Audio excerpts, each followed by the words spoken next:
16वां question है, देखो 7 नगद पुरस्कार के लिए 700 रुपये की राशि दी जाती है। एक शैक्षिक कार्यक्रम है स्कूल में, उसमें 7 अगर पुरस्कार देने तो उसके लिए 700 रुपये की राशि है, ठीक है। और कह रहा है प्रत्येक ठीक पहले से 20 रुपये कम है। जैसे एक फर्स्ट वाले को मान लेते हैं कि 500 रुपये इनाम मिला, तो जो सेकंड निकलेगा उसको 20 रुपये कम, यानी 480, ठीक है। जो थर्ड निकलेगा उसको 460, ऐसे कह रहा है 20 रुपये कम है। तो प्रत्येक पुरस्कार का मान ज्ञात कीजिए कह रहा है, ठीक। तो हम मान लेते हैं कि जो फर्स्ट निकला उसको जो पुरस्कार मिला वो ए है, ठीक है। तो मान लेते हैं कि माना पहला पुरस्कार बराबर ए, ठीक है। तो ऐसी एपी बनेगी, देखो पहला पुरस्कार हमने ए मान लिया, दूसरा कितना होगा A-20, तीसरा A-40, A-60, ठीक है।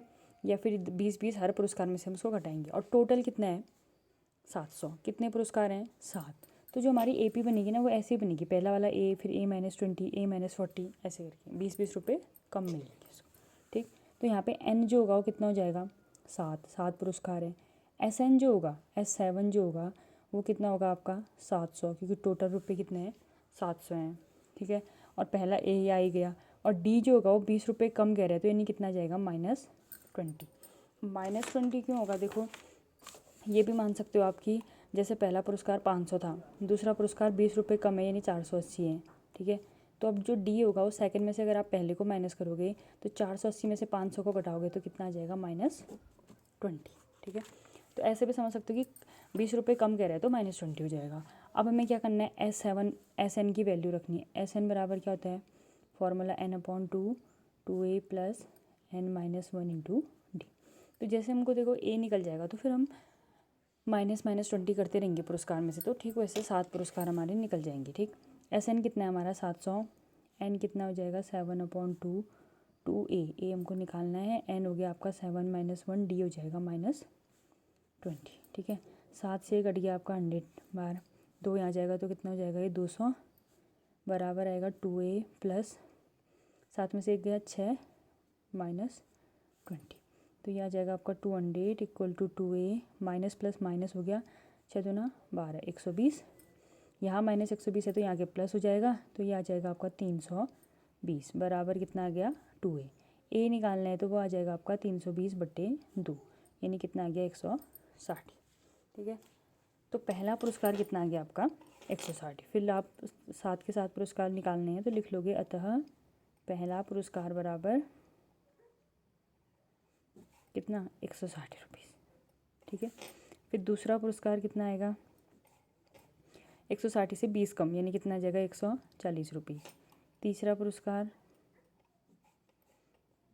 20 कम 120 रुपये। चौथा पुरस्कार 100 रुपीज़। पाँचवा पुरस्कार, 7 पुरस्कार हैं, ठीक है। पाँचवा पुरस्कार मिलेगा 80 रुपीज़ का। छठा पुरस्कार 60 रुपीज़ का। देन लास्ट है 7वां पुरस्कार। तो 7वां पुरस्कार कितने का मिलेगा आपको 40 रुपीज़ का, ठीक है। तो ये इन सबको ऐड कर लेना तो 700 आ रहा होगा, तो 20-20 रुपये कम कम है, ठीक। तो 7वां जो पुरस्कार मिलेगा उसको कितने रुपये मिलने वाला है 40 रुपये, ठीक। अगला क्वेश्चन है देखो 17वां। कक्षा 1 से 12 तक के बच्चे हैं जैसे, ठीक। और हर क्लास के कह रहे हैं 3 सेक्शन है, 3 अनुभाग, अनुभाग मतलब सेक्शन, ठीक है। तो 1 से 12 तक की क्लासें हैं और हर क्लास में, कक्षा 1 में भी 3 सेक्शन है, 2 में भी हैं, 3 में भी हैं, 4 में भी 3 सेक्शन है, 12 तक सब हर क्लास में क्या है 3-3 सेक्शन है। अब क्या करें, देखो पेड़ लगाने की बारी आई तो कक्षा 1 वाले एक एक पेड़ लगाएंगे, हैं तो 3 सेक्शन है ना, 3 सेक्शन है तो तीनों सेक्शन वाले, एक A section, B section, C section, तीनों सेक्शन के एक एक पेड़ लगाएंगे कक्षा 1 के। वैसे कह रहा है जो कक्षा 2 के बच्चे होंगे वो 2-2 पेड़ लगाएंगे, तो ए सेक्शन वाला भी 2, बी सेक्शन वाला भी 2, सी सेक्शन वाला भी 2, ठीक है। और जो तीसरी क्लास होगी उसके भी 3-3 पेड़ लगाएंगे। वैसे ही देखो ऐसे करते करते जो 12वीं क्लास होगी वो ए सेक्शन होगा वो 12 पेड़ लगाएंगे, बी भी 12 लगाएगा और सी भी 12 पेड़ लगाएगा। हमको लास्ट में बताना है कि कुल पेड़ों की संख्या कितनी है, ठीक है। तो देखो n तो कितना आ गया हमारा, 12 क्लास हैं तो n बार आ गया, हमको SN बताना है कि कितना होगा, सम कितना होगा टोटल पेड़ों का, ठीक है। अब देखो हमारी जो AP बनेगी, हम ये देख रहे हैं कक्षा 1 वाले कितना पेड़ लगाएंगे फिलहाल, तो कक्षा 1 के पेड़ों की संख्या, तो जो कक्षा 1 के बच्चे हैं ना, तो 3 अनुभाग हैं, तो हर अनुभाग वाला एक एक पेड़ लगाएगा। तो जैसे एक पेड़ लगा रहे कक्षा 1 का, 3 अनुभाग है तो कितने पेड़ हो गए? 3। वैसे देखो कक्षा 2 जो पेड़ों की संख्या है तो वो कितनी होंगी? देखो 2 पेड़ लगाने वाले हैं और हैं कितने? 3 अनुभाग, तो कितने आ जाएंगे? 6। वैसे जो कक्षा 3 है उसके जो पेड़ों की संख्या हो जाएगी वो कितनी होगी? एक क्लास 3 लगाएगा ना, एक सेक्शन, तो 3 वाले कितना लगाएंगे? 9 हो जाएगा। ठीक है, हर सेक्शन के उतने ही पेड़ लगा रहे हैं तो उससे मल्टीप्लाई कर देंगे 3 से। ठीक, तो अतः जो हमारी AP बनेगी, देखो यहाँ पे जो हमारी सीरीज बनी, पहला वाला 3 लगा रहा है, फिर 6, फिर 9, सो ऑन करते हुए ऐसे 12 क्लास है हमारी। ठीक, तो n बराबर तो हमारा 12 हो गया। तो यहाँ से हमारा जो A आया, A बराबर कितना हो जाएगा? 3। और D कितना आ जाएगा? सेकंड पद माइनस पहला पद कितना आ जाएगा? 3। n कितना है हमारा? 12। हमको क्या निकालना है? Sn। ठीक, ये S 12 हो गया। Sn बराबर क्या होता है? n/2 2a plus n-1 into D. तो S 12, n की जगह 12 रख दोगे, 12/2 2a, ए की जगह कितना हो जाएगा? 3, n की जगह है 12 और d कितना है? 3। ठीक, तो ये कितना आ गया फिर आपके पास? S 12 2 से कट गया, 6 बार, 2 3 6, 12 में से गया 11, 11 3 कितना हो जाएगा? 33। तो S 12 बराबर आ जाएगा 6 से इंटू, इसे ऐड करोगे तो 39। तो S 12 इक्वल टू आ जाएगा 6 से गुणा करोगे, 6 9 54, 5 6 3 18, 18 और 5 23। तो अतः लगाए गए कुल पेड़ों की संख्या, लगाए गए पेड़ों की कुल संख्या बराबर आ जाएगा 234 पेड़ लगा रखे हैं टोटल बच्चों ने कक्षा 1 से 12 तक। ठीक, अगला क्वेश्चन देखो 18वां क्वेश्चन कह रहा है कि एक ऐसा सर्पिल के आकार का बना रखा है। देखो ये यहाँ पे ऐसा कह रहा है कि ए इसका सेंटर है।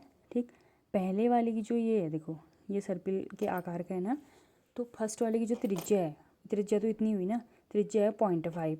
फिर जो सेकंड वाला है अर्धे वृत्त बन रहा है, ध्यान रखना ये पूरा वृत्त नहीं बन रही, ये अर्धे वृत्त है इतना, फिर ये अर्धे वृत्त है, फिर ये अर्धे वृत्त है, और हर अर्धे वृत्त में हमारी जो त्रिज्या है वो इंक्रीज होती जा रही है। ठीक, तो त्रिज्या फर्स्ट वाले में थी 0.5, फिर थी 1, फिर 1.5 2, यानी 0.5 का गैप फिक्स गैप है। ठीक, लेकिन हमको देखो पूरी इसकी लंबाई बतानी है, सम तो बताना है, ठीक हो गया, और 13 क्रमांगत अर्धवृत्त हैं कह रहा है, तो यानी n इक्वल टू तो कितना हो गया हमारे पास? 13 हो गया। लेकिन देखो अब जो पहला होगा L1 हमारा होगा यहाँ से यहाँ तक, यानी अर्धवृत्त का क्या आएगा? अर्धवृत्त की परिधि आ जाएगी, परिधि हुआ ना ये, वृत्त का परिधि, वृत्त की परिधि कितनी होती है? 2πr। तो अर्धवृत्त है तो सिर्फ कितना हो जाएगा? πr। तो हम फर्स्ट में जब हम L1 निकालेंगे, देखो L1 आएगा आपका πr, r फर्स्ट के लिए कितनी है? 0.5, यानी ये आएगा 0.5 पाई। वैसे देखो अभी L2 निकालेंगे, तो L2 के लिए भी अर्धवृत्तकार है ना, πr, ब्रैकेट में लिख भी सकते हो कि वृत्त की परिधि क्या होती है? 2πr, वृत्त की परिधि होती है 2πr। तो जो अर्धवृत्त है उसकी परिधि क्या हो जाएगी हमारी? πr। ठीक, तो L2 जो निकालेंगे, देखो ये वाला L2 है, इसके लिए जो त्रिज्या कह रहा है वो 1 हो गई। अब तो पाई इंटू कितना कर देंगे? 1, यानी क्या हो जाएगा? 1 पाई, या खाली पाई भी लिख सकते हो। ठीक है, वैसे L3, अब L3 के लिए हमारी त्रिज्या कितनी होगी? 1.5, यानी 1.5 पाई। तो ऐसे जो हमारा L1 L2 L3 है तो ये इंक्रीज होती जाएगा। तो यहाँ पे जो हमारी AP बनेगी, समांतर श्रेणी, समान अंतर है ना, तो श्रेणी जो बनेगी 0.5 पाई, 1 पाई, 1.5 पाई, सो ऑन ऐसे करके बनेगी। अब ये तो फिलहाल अपने 3 निकाले, हमको 13 निकालना है। ठीक, इनका सम निकालना है, सर्पिल की कुल लंबाई कह रहा है, यहाँ से ये जितना भी ये रस्सी समझ लो इसको, ये जितनी आकार है ना इसका, तो पूरे की हमको क्या निकालनी है? लंबाई। लंबाई का मतलब क्या है? हमको सम निकालना है, जोड़ना है, इतना देन इतना, L1 + L2 + L3, फिर L4 L5 ऐसे करके। ठीक, तो हम क्या करेंगे, यहाँ पे सम वाला फॉर्मूला लगाएंगे, SN बराबर क्या होता है? n/2 2a + n-1 into D. SN कितना है? देखो SN हमको निकालना है, n हमारा कितना है? 13, क्योंकि 13 अर्धवृत्त हैं कह रहा है, 13/2 2 इंटू ए कितना होगा हमारा? 0.5 पाई प्लस 13 - 1 इंटू डी। अब डी कितना होगा? देखो जब आप डी निकालोगे तो डी जो होगा वो सेकंड टर्म में से हम पहले पद को घटाएंगे, तो डी हमारा कितना आ जाएगा, देखो पाई माइनस कितना आएगा 0.5 पाई। तो अगर एक में से आप 0.5 को घटाओगे तो कितना आएगा ये 0.5 पाई। तो डी की जगह भी हम लिखेंगे 0.5 पाई।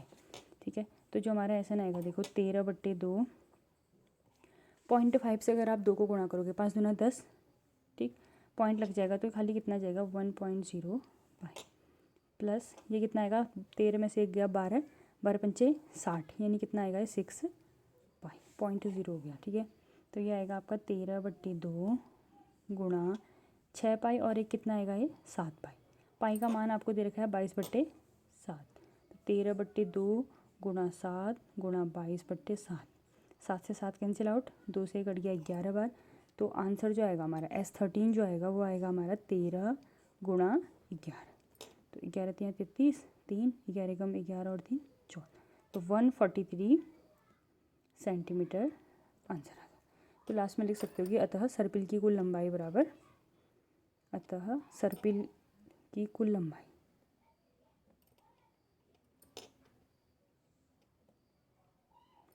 अभी यहाँ पे खाली लंबाई निकालनी है तो हम सेंटीमीटर, अगर एरिया की बात करता तो वहाँ पे सेंटीमीटर स्क्वायर आ जाता। ठीक, तो ये हो गया आपके क्वेश्चन।